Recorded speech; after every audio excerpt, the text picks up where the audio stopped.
Recording studio Ekangar सराय। मेरी पतली कमर मेरी तिरछी नजर में तो आई बिहार में बंगाल छोड़ के। सुनो बाबू बिहारी न करो रंगदारी, मजा लेना है ले लो रुमाल ओढ़ के। ओठ के छुआई में तू नोट ले लेगे, पटना में चली के फ्लाइट ले लेगे। बेला कम हो हमारा बिहार में छोड़ी, देवो कितना तो चला भी बाजार में छोड़ी, देवो कितना तो चला भी बाजार में छोड़ी।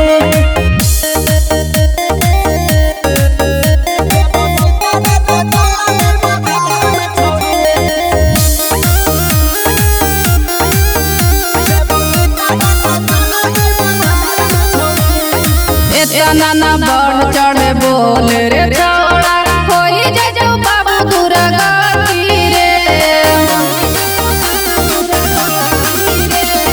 पड़े नहीं फेरा में तू हमारा रे छोड़ा, बिक जे जो पूरा पर पार्टी रे। कितना हो तेरा नहीं बोल के छोड़ी, पैसा से देव तोरा तौल के छोड़ी।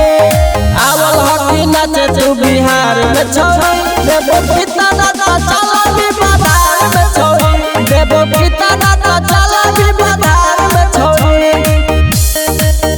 देवो कितना तो चला भी बाजार में छोड़ी, देवो कितना तो चला भी बाजार में छोड़ी।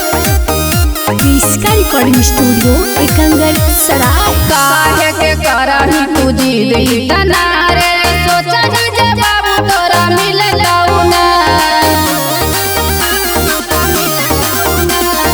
पतली कमरिया मोर हो जैसे करे करे, ले बउआ बाबू बिरे करे।